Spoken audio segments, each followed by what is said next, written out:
સ્વચ્છતાના ક્રમમાં સુધારો આવતા જ હરખાતા અને મલકાતા રાજકોટ મહાનગરપાલિકાના પદાધિકારીઓ અને અધિકારીઓ એક નજર અહીંયા પણ કરે.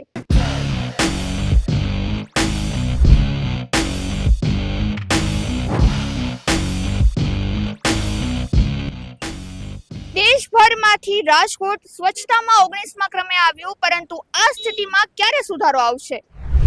રાજકોટના મેયર, ડેપ્યુટી મેયર અને સ્ટેન્ડિંગ કમિટીના ચેરમેનના વોર્ડમાં જ કચરાના ઢગલા. રાજકોટના આસ્થાના પ્રતીક સમા રામનાથ મહાદેવ મંદિરની આસપાસ પણ છે ગંદકીના થર.